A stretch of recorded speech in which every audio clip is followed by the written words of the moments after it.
All right, welcome to scene 3 of Death and the King's Horseman.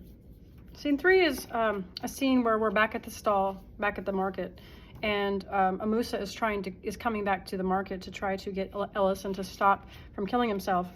And he's stopped by these women who kind of make fun of him for doing the duty of the white man. There's a lot of phallic references and imagery here that makes a lot of people giggle. Another funny part where the girls go back and forth with their British accents, they're like basically trying to mimic the voices of these white men.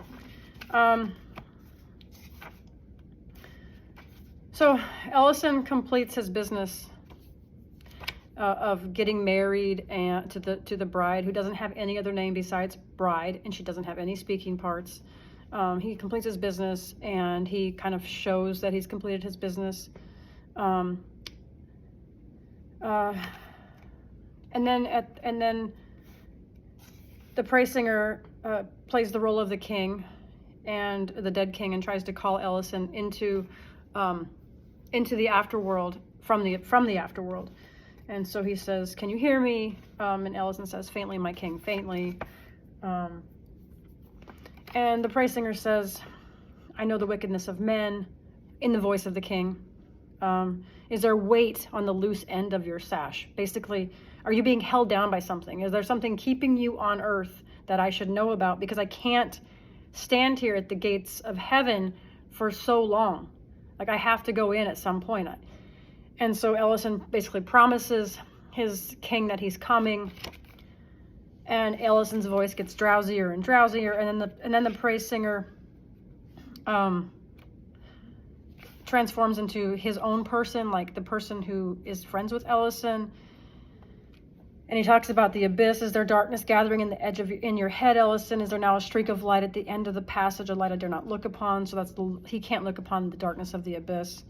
And then he's like, "I would love to call you back because you're my friend and I want you to stay here, but you're an elephant and you're headed towards the jungle." That's the metaphor of the elephant.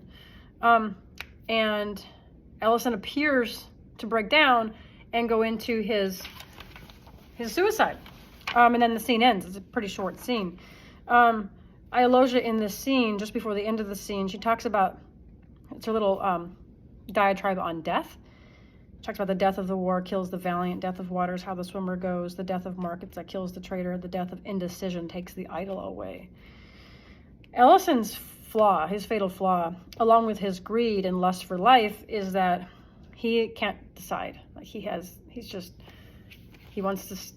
can't make up his mind to do the thing in the right amount of time.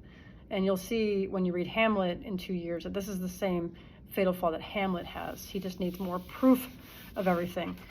Ellison doesn't need proof. He just wants to hang on because he loves the things of the world.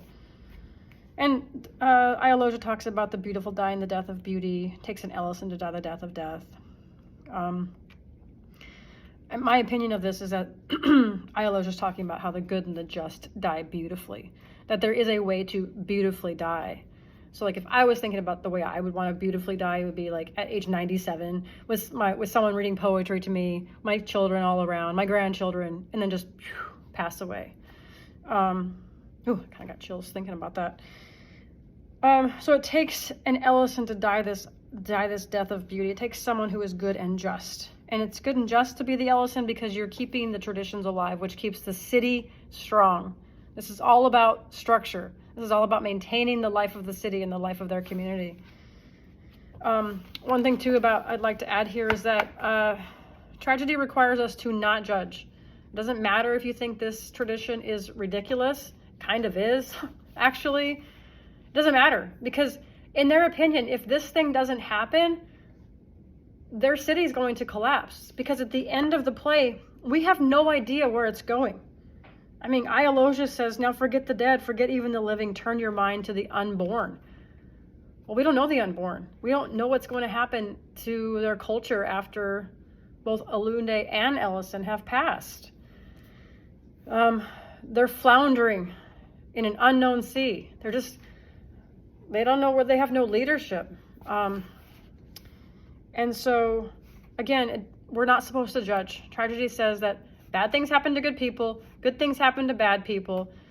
We make bad decisions. Sometimes those bad decisions are lead us into horrible places, and sometimes we just go along and we don't even know that our bad decision didn't affect us at all, if that makes sense. Tragedy does not want us to judge Simon, Jane, Ellison, Alunde, Ialosia. It just is what it is. It just happened. Scene 4 is next.